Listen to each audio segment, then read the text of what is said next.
우리 옆에 계신 분들과 우리 환하게 웃으면서 인사할까요? 너무 잘 오셨습니다. 너무 반갑습니다.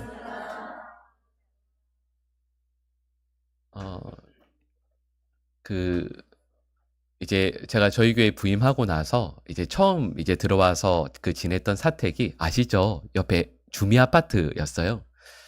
근데 주미 아파트가 지금으로 딱 모르겠는데 제가 들어왔을 때 55년 된 아파트였습니다. 55년 된 아파트에 있다가 이제 재개발 때문에 옮겨서 훨씬 젊은 아파트로 옮겼어요. 그래서 지금 있는 아파트는 45년 된, 10년이나 젊어졌죠. 근데 이제 그 사택 쪽에, 그 아파트 쪽에 요즘에 저는 처음에 와서 몰랐는데 보니까 나무들이 많이 자라 있어요. 아마 아파트 지으면서 그 나무들이겠죠. 근데 그 나무들을 이제 지금은 뭘 하냐면 그 이제 큰 가지들을 막 자르는 걸 막 해요.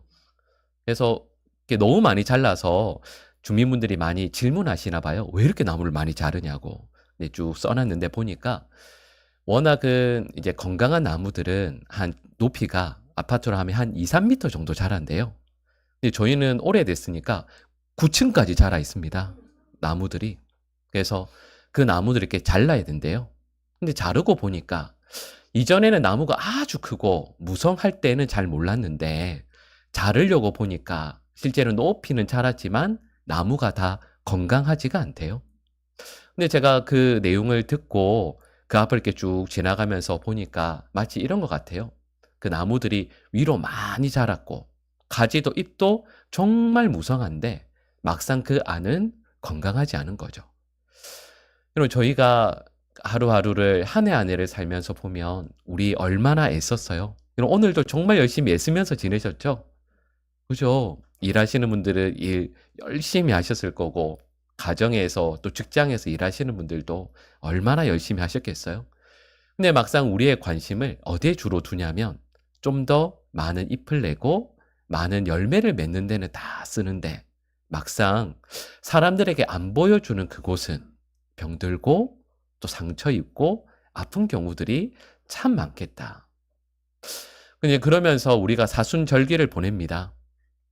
우리가 겉으로 보여지는 어떤 많은 열매들이나 푸른 잎사귀 이런 것에 우리의 마음을 쏟지 않고 우리 주님과 나와의 관계, 내가 정말 주님 앞에서 바른 그리스도인인가, 주님 앞에서 참된 믿음의 사람으로 살아가고 있는가, 이걸 다시 한번 떠올려 보게 돼요.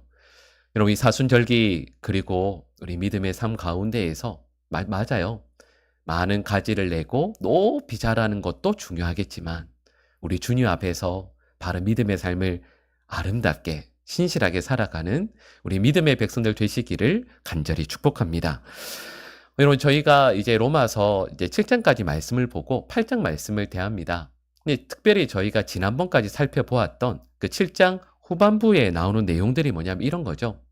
우리 그리스도인들이 우리 내적인 싸움을 참 열심히 합니다. 우리 다짐도 참 많이 하고 또 싸우기도 또 많이 싸워요. 다른 사람이 아니라 나 혼자, 우리 스스로. 죄된 욕심이나 죄된 습관들을 좀 바꾸기 위해서 우리 얼마나 결심 많이 했어요. 그죠? 여러분 왜 새해 되면 항상 뭐 하세요? 우리 뭐 엄청나죠? 계획은 뭐 성경 몇 독 뭐 이런 것부터 해서. 근데 보통 레위기나 이런 데에서 일단 좌절해서 쓰러지고 그죠? 피 흘리면서 포기하고 기도도 매일 새벽마다 어떻게 하리라, 또 큐티도 어떻게 하리라, 또 사람들과의 관계도 이렇게 풍성하게 잘 만들어 가리라. 우리 알고 있어요. 어떻게 하는 게 신앙생활 멋지게 하는 건지, 거룩하게 하는 건지 알죠. 근데 애쓰는데 그게 잘 안 돼요. 잘 되면 얼마나 좋겠어요. 성경 말씀 읽겠다고 했다가, 그죠? 읽다가 막 쓰러져서 졸고, 기도하다가, 기도할 때 어쩜 그렇게 잠이 잘 와요? 기도할 때도 그렇고.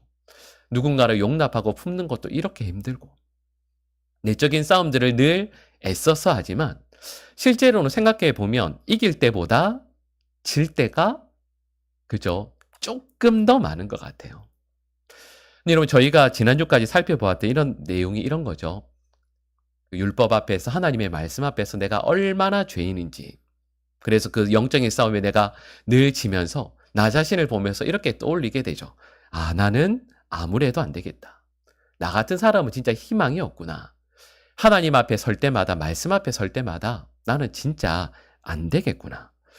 절망, 패배감, 그리고 정죄의식 가운데 있죠. 근데 여러분 여기까지가, 그러니까 이 골이 깊어져서 그 앞에서 허우적대고 있는 모습을 로마서 7장까지 말씀에서 나와요. 그래서 여러분 기억하시죠? 오호라 나는 곤고한 사람이로다.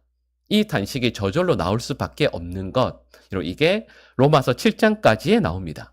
근데 이렇게 저절이 실패해 있고 또 낙심해 있는 성도들을 향해서 갑자기 사도 바울이 휙 돌더니 갑자기 달라진 목소리로 힘있게 선포하는 내용이 로마서 8장 말씀이에요. 그리고 로마서 8장 말씀은 아주 특별하게 1절과 마지막 절 그 끝부분이 이렇게 나옵니다. 우리 화면에 나오는데요. 우리 8장 1절과 마지막 39절 말씀에 노란색 부분을 우리 한번 연속해서 같이 읽어볼까요? 그러므로 이제 그리스도 예수 안에 있는 자에게는 결코 정죄함이 없느니 우리를 우리 주 그리스도 예수 안에 있는 아멘. 여러분 같은 내용이잖아요. 같은 말씀이에요. 그리스도 예수 안에 있는 우리 성도들은, 하나님의 자녀들은 결코 정죄함이 없다. 그리고 그리스도 예수 안에 있는 우리들은 하나님의 사랑에서 결코 끊어질 수 없다. 그러니까 여러분 로마서 8장 말씀은 1절과 마지막 절, 실은 전체 내용이 하나님의 자녀들은, 예수 그리스도의 안에 있는 자녀들은 결코 정죄함이 없다. 여러분 이 정죄함이라는 말의 뜻이 뭘까요? 정죄함을 문자 그대로 하면 죄가 있다라고 판결하는 거예요. 근데 또 이 말을 같은 말로 로마서에서 같은 의미로 다른 어구로 바꾸자면 이렇게 말씀드릴 수 있습니다. 버림받음이라고 할 수 있어요. 그러니까 이런 거죠. 좀 전에 말씀드렸던 건 로마서 7장에서까지 쭉 했던 것처럼 내가 하나님 잘 믿는 사람이라고 했는데 하나님의 율법, 말씀 앞에 서보니까, 하나님 앞에 서보니까 나는 어찌할 수 없는 죄인이더라. 도저히 소망 없는 죄인이더라. 나 같은 사람이 어떡하지? 라고 절망하다가 갑자기 사도 바울이 이렇게 이야기하는 거죠. 그런데 그리스도 예수 안에 있는 자에게는 정죄함 없다. 하나님께서 너 절대 버리지 않으신다. 그리고 하나님께서 너희를 사랑하는 그 사랑에서 어떤 것도 우리를 끊을 수 없다. 그 말씀을 하고 있는 거죠. 근데 여러분, 이 믿음의 고백을 하는 저희들인데 막상 우리 현실을 보면 문제가 있어요. 그게 뭐냐 하면 우리 막상 현실 가운데에서 하나님께 버림받았다는 생각이 들 때가 있습니다. 그럴 때들이 있는 게 사실이죠. 왜냐하면 이럴 때죠. 육체에 큰 병이 들 때가 있어요. 육체에 큰 병이 들고 또 그 고통이 지속될 때요. 그리고 그 고통이 심해질 때. 나의 고통이나 나의 아픔은 또 어떻게 참을 수 있겠는데 나로 끝나는 게 아니라 자녀가 엇나가는 걸 봐야 되는 경우가 있어요. 여러분 제가 방금 말씀드린 이 내용들을 예를 들면 내가 잘못한 게 아니면 그래도 좀 괜찮아요. 여러분 이럴 때 우리는 예를 들면 내가 큰 병에 걸리거나 어떤 큰 어려움을 만나거나 아니면 내가 사랑하는 사람의 어려움을 보게 되거나 관계가 어려워지면 이런 우리는 어떻게 해요? 이 어려움을 만나면 그냥 아유 뭐 재수가 없어서 이렇게 하는 분 없을 거예요.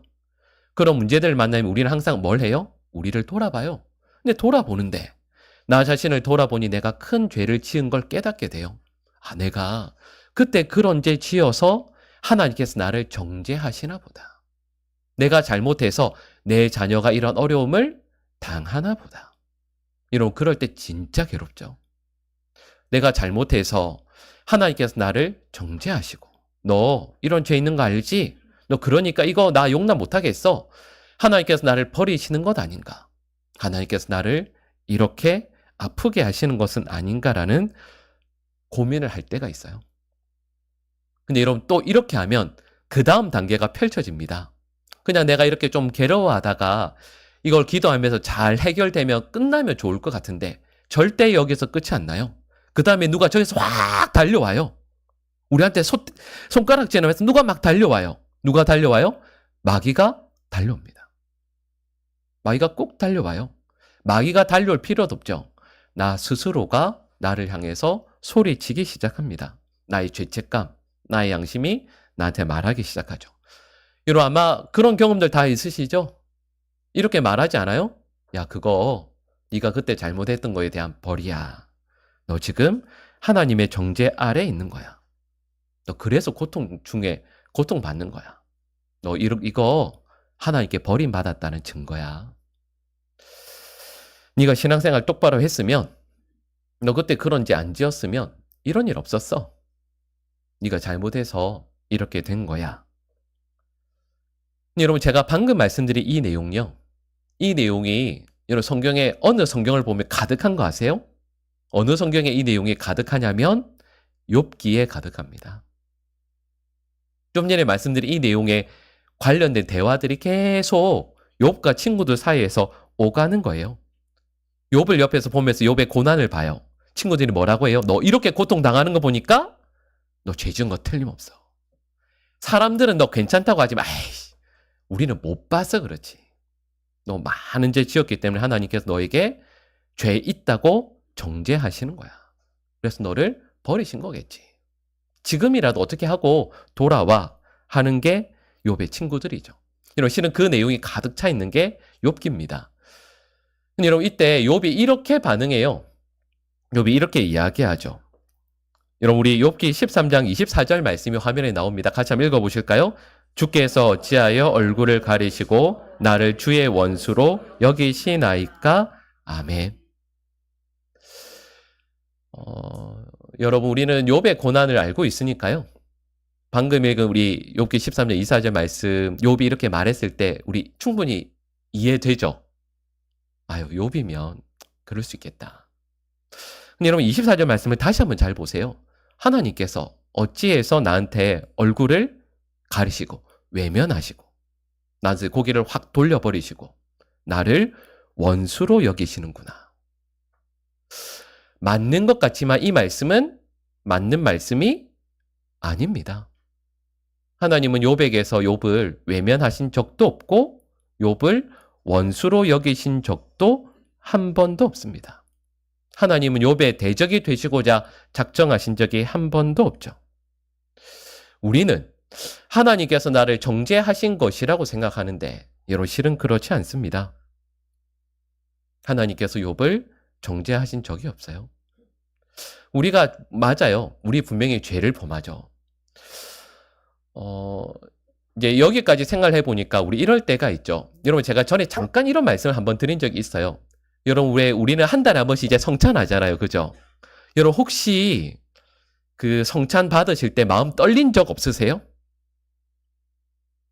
네, 그죠. 떨린 적 있으신 분들도 있죠. 그런 적 없으시면 혹시 무슨 생각하세요? 오늘은 맛이 어떤가 뭐 이런 거? 무슨 생각하세요? 혹시 성찬 받으실 때? 여러분 저 전에 잠깐 이런 말씀드린 적이 있죠. 지금은 여기는 잘 모르겠는데 저희 진짜 시골에서는 목사님께서 항상 성찬을 할 때 이런 그 분위기가 정말 엄숙했어요.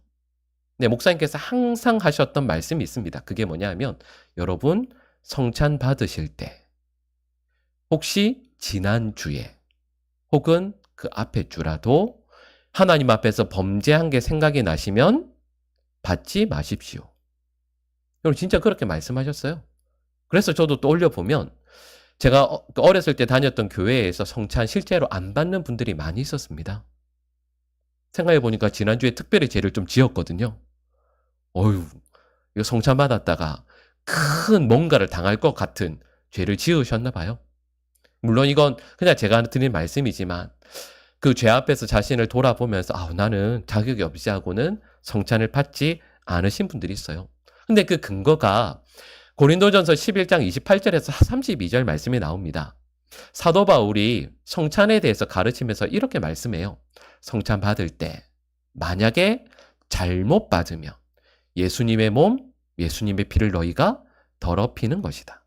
그래서 늘 스스로를 돌아보고 너희의 믿음과 삶이 주님 앞에서 바르게 되어 있는지를 점검하라.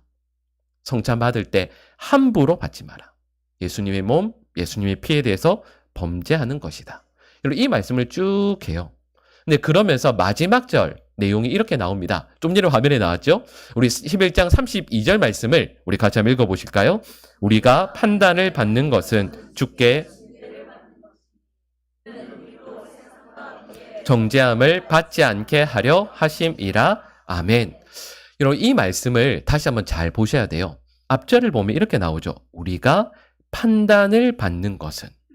근데 여러분, 여기에서 말씀하는 판단이 뭘까요? 이 판단이라는 말씀을 좀 더 우리가 잘 아는 단어로 바꿔보면 이렇게 말씀드릴 수 있습니다. 같은 말의 의미가 뭐냐면 심판입니다. 그러니까 이런 거죠. 우리가 하나님께 심판을 받는다. 혹은 책망을 받을 수 있다. 근데 그 내용이 뭐라고요? 이건 징계를 받는 거라고 말씀해요. 아, 내가 하나님 앞에서 잘못했을 때, 내가 하나님 앞에서 범죄했을 때 하나님께서 돌아오라고 징계를 하실 수 있구나. 근데 그 다음이 중요하죠. 이렇게 징계를 받는 것인데 그 다음에 뭐라고 말씀하냐면 이로 이는 우리로 세상과 함께 정죄함을 받지 않게 하려 함이다 말씀합니다. 그러니까 이런 거죠. 세상은 정죄를 받습니다. 근데 우리는 정죄를 받지 않는다라는 뜻이에요. 우리가 하나님 앞에서 분명히 잘못해서 책망받을 때가 있어요. 회초리 맞을 때가 있죠. 근데 그 회초리는 우리를 지극히 때려서 정죄하고 버리기 위함이 아니라, 우리의 부모님들 그런 말씀 하시잖아요. 어렸을 때는 이거 거짓말이라고 생각했는데 사랑의 매라는 게 어떻게 있을 수 있냐라고 했는데 하나님께서 사랑을 가득 담아서 하나님의 자녀들을 징계하긴 하시지만 그 순간을 통해서 세상은 버리실지 몰라도 하나님의 자녀들은 결코 세상과 똑같이 정죄하시는 건 아니다. 버리지 않으신다 말씀하시는 거죠. 그러니까 지금까지 말씀이 이런 내용이죠. 우리가 하나님 앞에서 범죄하고 잘못할 때가 있어요. 그럴 때 마귀가 바로 달려와서 우리를 정죄해요. 마귀가 실은 할 것까지도 없어요. 우리가 너무 잘 알아요. 내가 이전에 이런 죄 지었던 거, 그런 실수했던 거, 잘못했던 거, 그런 게 떠올라서 너무 마음 힘들 때 혹시 없으세요? 내가 그때 너무 철이 없어서 누군가에게 그렇게 했는데, 그런 큰 잘못했는데 그 사람은 어떤가? 아직도 나를 기억하려나? 나를 생각하면 얼마나 미워할까? 내가 이런 잘못해서 우리 가정이 어려워졌는데 이거 내가 어떻게 하나? 이것 때문에 내 아이들이 이렇게 큰 어려움 당하는 거 아닌가? 이럴 때 마음이 너무 힘들죠. 그런데 우리는 그 어려움 가운데에서 이 어려움들에 대한 어떤 우리의 삶이 하나님께서 우리를 결코 버리시는 것이 아니다. 아까 말씀드렸던 것처럼 욥이 그 가운데서 하나님께서 나를 향해 고개를 돌리신 것 같고 하나님께서 나를 향해서 마치 원수가 되신 것 같지만 절대 그렇지 않다. 이때 사도 바울이 하는 대답이 바로 저희가 읽은 로마서 8장 1절 말씀입니다. 돌려보면 이렇게 말씀하는 거죠. 아무리 죄 앞에서 그리고 하나님의 말씀 앞에서 범죄하여서 넘어져 있는 것 같지만 결코 우리 모두는 정죄 아래 있지 않다. 그리스도 예수 안에 있는 자에게는 결코 정죄함이 없다. 왜냐하면 그리스도께서 나의 의가 되어주시고 그리스도께서 나의 용서가 되어주시기에 나의 모든 죄는 그 앞에서 가리워졌다. 나는 죽음에서 생명으로 옮겨진 하나님의 자녀들이다. 하나님께서 우리에게 뭘 약속해 주시냐면 동행을 약속해 주세요. 내가 너희와 항상 함께 하겠다 약속해 주십니다. 근데 여러분 이 말씀을 읽다가 또 올려보면 여러분 혹시 그럴 때 있지 않으세요? 저도 가끔 그럴 때가 있거든요. 하나님께서 나와 함께 하시려고 하면 내가 좀 하나님 앞에서 합격점을 받아야 되는 게 아닌가라는 생각을 할 때가 있어요. 하나님께서 이 정도 카트라인이 있으실 것 같은데 요 위로 좀 올라가요. 어제 하루 내가 좀 거룩하게 살고 좀 괜찮게 살아야 하나님께서 동행해 주시고 합격점 이하로 떨어지면 오늘은 동행하지 않으시겠다라는 생각이 들 때도 있지만 사실은 이건 성경적인 게 아니죠. 하나님께서 우리를 보시면서 우리의 잘잘못을 정확히 따져서 합격하면 동행해 주시고 합격하지 않으면 그냥 놔두신다라는 뜻이 아닙니다.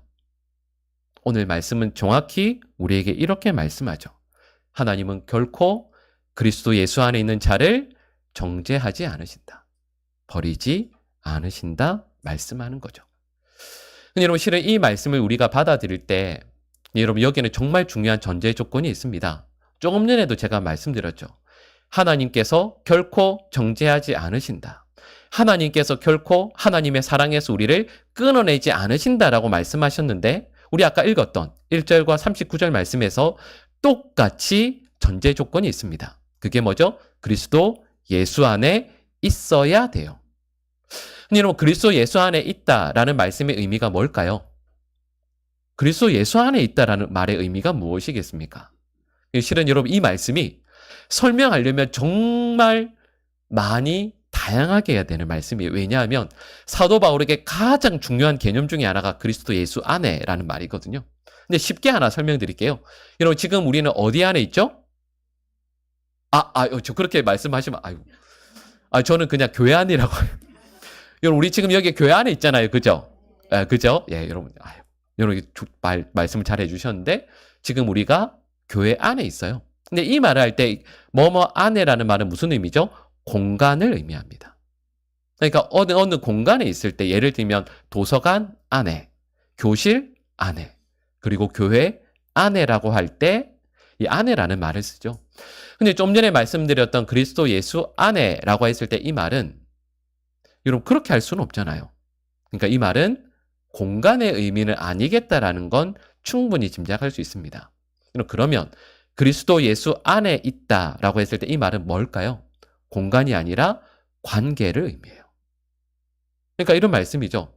저와 여러분들이 그리스도 예수와 바른 관계에 있는 것. 예수님은 나의 구원자이시고 예수 그리스도로 말미암아 우리는 하나님의 자녀가 되는 것을 경험하고 믿는 것. 온전히 그 관계 안에서 하루하루를 살아가면 결코 하나님께서는 하나님의 자녀를 버리지 않으신다 약속해 주시는 거죠. 여러분 이렇게 한번 말씀드릴 수 있지 않을까요? 여러분 우리는 한번 이렇게 생각해 봅시다. 예를 들면 어느 분이 회사에 취직을 했어요. 근데 취직을 해서 예를 들면 그 회사의 재무 파트 쪽에 한 10년 정도 하면 베테랑이죠. 저 잘 몰라가지고 한 10년 정도면 괜찮지 않아요? 예를 들면 10년 정도 해서 회사에서 재무 쪽에서 이렇게 해보니까 이게 딱 보이는 거예요. 예를 들면 돈이 이렇게 가는구나. 그래서 이분이 10년 동안 딱 근무하고 나서 뭘 했냐면 회사에서 예를 들면 한 50억 정도를 횡령했다고 생각해 봅시다. 50억 정도 그죠? 50억을 예를 들면 횡령을 했어요. 근데 횡령하고 나서 이게 걸렸어요. 그래서 그 다음에 결과들이 어떻게 될까요? 당연히 재판에 넘겨지게 될 것이고 형사재판 받겠죠. 그래서 이거 몇 년. 그리고 그 50억을 우리 뭐 했다고 해야 될까요? 이거를 횡령. 그죠? 횡령. 네. 저는 실은 준비하면서 딱 떠올랐던 말이 삥땅 쳤다라고. 근데 어쨌든. 네, 이걸 은닉이라고 해야 될까요? 뭐 어쨌든. 예를 들면 이 돈을 다시 배상해야 되겠죠. 근데 여러분 생각해 보시면 50억이라는 돈을 회사에서 횡령해서 감옥에 가게 된 분은 마음속에 분명히 두려움이 가득할 겁니다. 뭐가 두렵죠? 감옥에 가는 것. 이러이런 판결을 받는 것. 그리고 여기에 대해서 내가 책임을 져야 되는 게 분명히 두려울 거예요. 근데 여러분 이걸 살짝 바꾸어서 집 안으로 한번 들여볼까요? 예를 들면 어느 집에 정말 예쁜 막내 아들이 있어요. 근데 이 막내 아들이 예를 들면 이 집의 아버지 재산을 예를 들면 50억 너무 그렇고 예를 들면 한 5억 정도를 이 막내 아들이 어떻게 해서 빼가지고 마음대로 썼어요. 여러분 그러면 그 막내 아들은 앞으로 이어질 결과를 어떻게 할까요? 자, 여러분 여기에서 보기가 있습니다. 막내 아들은 이후에 벌어질 결과를 좀 전에 말씀드렸던 그 회사원처럼 두려워할까요? 아니면 아버지에게 죄송해야 할까요? 그죠? 여러분 이게 실은 여러 가지를 담고 있습니다. 왜냐하면 이 아들은 분명히 알죠. 분명히 잘못했죠. 근데 이것 때문에 아까 조금 전에 말씀드린 그 앞에 사람처럼 형사재판으로 해서 법정에 넘겨지지는 않을 거예요. 그리고 이걸 그럼요, 아버지에게 갚아야 될 수도 있지만 이것 때문에 내가 아버지에게 버림받을까 봐 두려워하지는 않을 거예요. 이 아들은 아버지에게 죄송해할 겁니다. 아버지에게 큰 손해를 끼친 것, 그리고 그 다음에 나를 지극히 사랑해 주신 아버지의 마음을 아프게 한 것을 죄송해하겠죠. 이 말씀을 드리는 이유가 있어요. 우리 화면에 로마서 8장 15절 말씀이 나오는데요. 우리 같이 한번 읽어보실까요? 너희는 다시 무서워하는 종의 영을 받지 아니하고 양자의 영을 받았으므로 우리가 아빠, 아버지라고 부르짖느니라. 아멘. 자, 여러분, 이렇게 말씀하는 거죠. 우리는 구원받은 주님의 백성들입니다. 근데 이걸 앞서 말씀드렸던 것처럼 로마서 8장 1절에 그리고 마지막 39절에 나오는 표현대로 하자면 우리는 구원받은 성도입니다라는 말을 그리스도 예수 안에 있는 자라고 말할 수 있죠. 근데 그리스도 예수 안에 있는 자들은 우리가 방금 읽은 15절 말씀처럼 하나님을 뭐라고 고백한다고요? 나의 아버지라고 고백합니다. 아바 아버지라고 고백하게 돼요. 예수 그리스도와의 관계가 바르게 맺어지니 하나님과의 관계 또한 바르게 맺어지게 되지 않겠습니까? 그럴 때 여러분 이게 중요한 거예요. 그 하나님께서 나의 아버지가 되실 때 하나님께 범죄합니다. 범죄하면 우리는 이렇게 생각하기 쉽죠. 아까 말씀드렸던 것처럼 지난 한 주 동안 하나님께 범죄했으니까 예를 들면 성찬을 받을 때에도 아니면 하나님 앞에 나와 예배 드리거나 기도할 때에도 너무 두렵다. 나 죄 지은 것 때문에 하나님께서 나를 버리지 않으실까? 나를 재판하셔서 영원히 넘기지 않으실까? 두려워할 게 아니라는 거예요.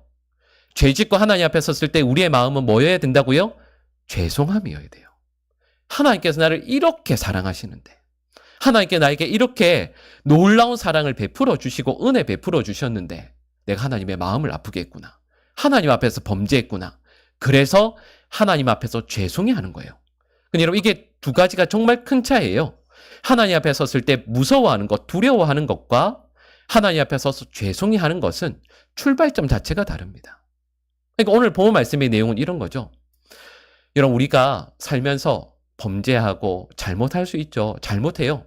그래서 어려움들을 당할 때 우리는 하나님께 나를 버리셨나? 그것 때문에 하나님께 나에게 이렇게 큰 고난을 주시나? 이렇게 큰 아픔을 주시나?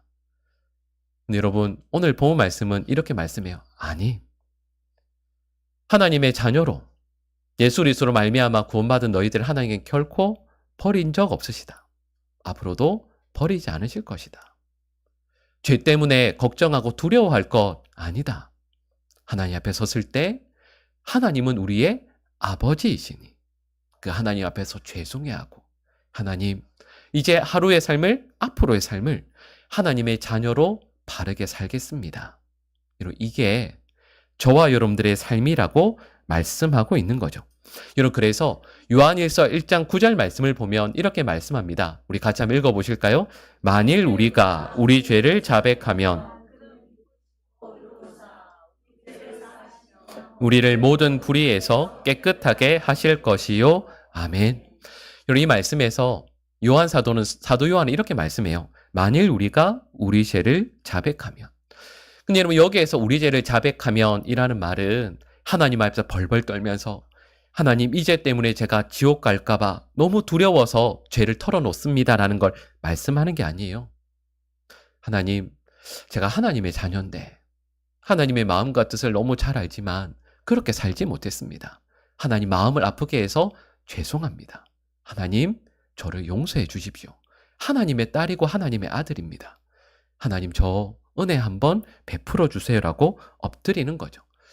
여러분 오늘 말씀은 저에게 이렇게 명확하게 말씀해요. 어려움들을 만나게 되었을 때 결코 우리 주님께서 우리를 정죄하신다, 우리를 버리신다라고 생각하지 말라. 아무리 우리의 양심이 그렇게 이야기해도 우리가 하나님의 자녀이며 그리스도 예수 안에 있는 자들이면 절대 그렇게 하지 않으신다. 예전에 이런 내용을 본 적이 있습니다. 이런 찬송가 288장 3절 가사가 뭐냐 하면 아마 제가 딱 읽어드리면 아실 거예요. 이런 거예요. 주 안의 기쁨 누림으로 마음의 풍랑이 잔잔하니 세상과 나는 간 곳 없고 뭐만 보이죠? 구속한 주만 보이도다. 근데 여러분 이 내용을 다시 잘 생각해 보면 그렇죠. 여러분 우리 큰 어려움을 만나요. 마음의 큰 풍랑을 만나요. 어려움들을 만납니다. 그러면 두 가지가 보여요. 뭐가 보이죠? 아까 6기 말씀드렸죠? 보이는 게 뭐냐면 내가 보여요. 이렇게 아프고 힘든 내가 보여요. 잘못한 내가 보여요. 또 세상이 보입니다. 여러분 그런데 찬송가 288장 3절을 쓴 여러분 아시죠? 페니 크로스비 여사예요. 태어나서 생후 6주 만에 의사의 실수로 시력을 다 잃은 이분이 이렇게 고백합니다. 어려움들을 만나는데 세상도 안 보이고 나도 안 보이고 구속한 주만 보이도다. 이렇게 고백해요. 그러니까 페니 크로스비 여사는 말씀드렸던 그 어려움 혹은 우리로 말하면 큰 고난 아니면 내가 생각할 때 이거 죄의 당연한 결과. 근데 그 모든 것들 가운데에서 아무것도 안 보여요. 구속한 주만 보여요.